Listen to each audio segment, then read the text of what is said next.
Alléluia. Nous rendons grâce à Dieu ce soir de nous avoir permis une fois de plus d'être dans sa présence. C'est une grande joie d'être dans la présence de Dieu. Le livre de Psaume 84 au verset 11 dit « Mieux vaut un jour dans sa présence que 1000 ailleurs ». Bien-aimés dans le Seigneur, le mois d'août est le mois qui nous a introduits dans une atmosphère de transformation et de changement positif.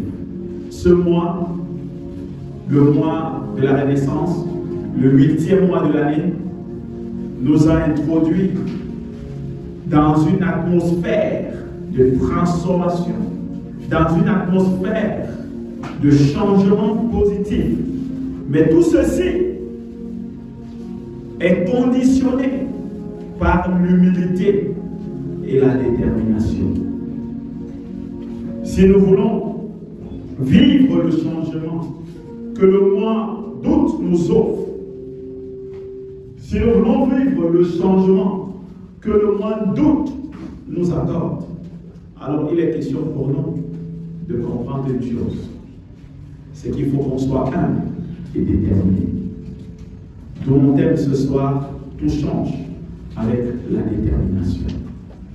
On ne peut pas vivre le changement, on ne peut pas vivre la transformation, on ne peut pas vivre l'élévation, on ne peut pas vivre la grâce si on n'est pas humble.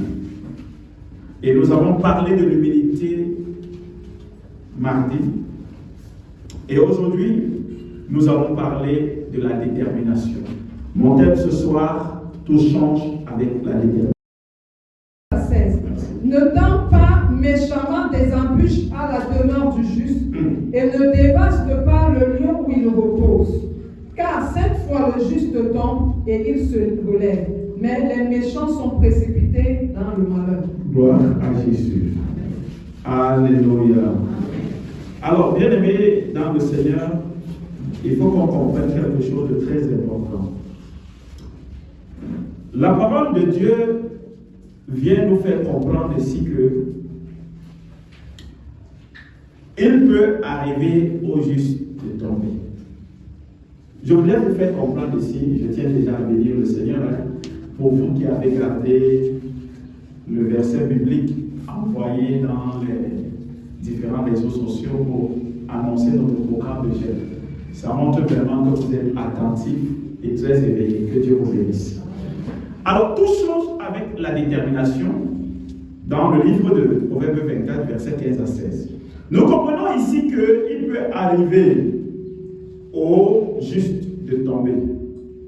Ça peut lui arriver. Ça peut arriver au juste de tomber. Mais qu'est-ce que la Bible nous dit? La Bible nous fait comprendre qu'il peut tomber 7 fois et il se relève 7 fois. Alléluia. Et quand on regarde le verset 15, nous pouvons nous rendre compte que le verset 15 nous fait comprendre quelque chose de très important. Dieu dit aux méchants de ne pas tendre des embûches au juste. Parce que ça ne sert à rien. Il dit ne tente pas des embûches au juste. Parce que ça ne sert à rien. Parce qu'il tombera 7 fois et il va se relever. Il ne dit nulle part que le juste ne va pas tomber. Il ne dit nulle part que le juste ne peut pas, à un moment donné, tomber. Ça peut lui arriver. Mais il se relève toujours. Pourquoi? Parce qu'il est déterminé. Une personne déterminée ne reste pas touchée. Une personne déterminée ne reste pas à la position à laquelle il est tombé. Une personne déterminée, tant qu'il n'est pas encore arrivé dans son but, il ne s'arrête point. Alors, bien aimé, on dit aux méchants de ne pas se gêner parce que, en réalité, tout ce qu'il peut faire pour essayer de décourager le juste, tout ce qu'il peut faire pour empêcher au juste d'arriver, toi qui es enfant de Dieu, c'est toi qu'on appelle juste.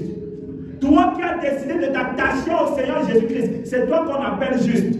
Et Dieu dit aux méchants que ne te dérange pas. Tu l'as embêté avec la maladie pendant des années, avec la pauvreté pendant des années. Tu l'as embêté avec les situations de stérilité pendant des années.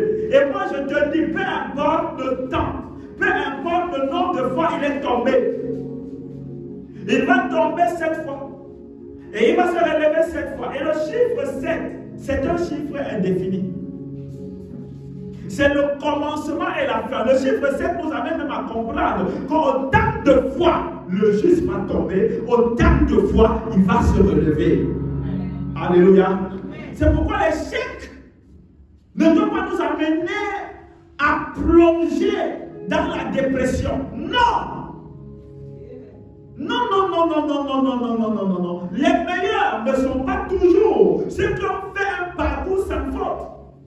Quand tu fais un parcours sans faute, il y a un problème. Quand tu fais un parcours sans faute, il y a un problème. Ça veut dire qu'il y a certainement un trou qui t'attaque. Mais si Dieu permet qu'à un moment donné tu tombes, il peut t'apprendre qu'il faut comprendre que les choses ne dépendent pas de toi, mais dépendent de celui qui t'a envoyé. C'est pourquoi on doit apprendre à un moment donné, à un niveau donné, lorsque l'échec arrive, de se relever et de continuer.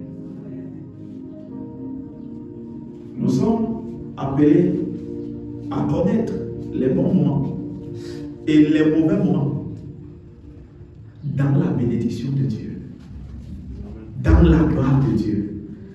Nous ne connaissons pas les bas et les hauts hors du sommet. Nous sommes au sommet et c'est dans le sommet que nous connaissons les hauts et les bas. Ça ne veut pas donc dire que si je connais les bas au sommet, signifie que je suis en bas. Non. Je me connais de bas au niveau du sommet, mais je suis toujours au sommet même si je suis au niveau du bas. Et tout simplement, les variations qui se font au niveau du haut ont un message à transmettre à ceux qui sont au niveau du haut, que tout ne dépend pas d'eux, mais tout dépend de celui qui les a mis en haut.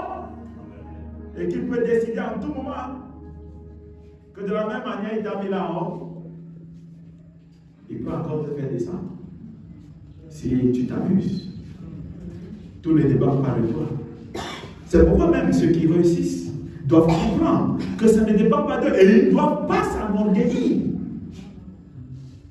Ils doivent plutôt être humbles et reconnaître la main de Dieu et continuer à travailler. Et ceux qui tombent doivent comprendre que ça ne dépend pas d'eux et qu'il va falloir se lever et continuer. Il ne faut pas s'arrêter. Parce que des fois, même la réussite fait arrêter les gens. Amen. L'échec aussi peut faire retenir les gens au même endroit en disant que ah, j'ai échoué, c'est bon, c'est fini pour moi. Rien n'est fini quand on est déterminé. Alors, il peut y avoir des situations les plus difficiles dans la vie. Il peut y avoir les problèmes les plus ténaces de la vie. Il peut y avoir des combats les plus redoutables dans la vie. Mais il y a une chose, que les combats les plus redoutables, les géants les plus redoutables, les situations les plus opiniâtres ne résistent pas. C'est la détermination. Un homme, une femme déterminée, on ne l'arrête pas.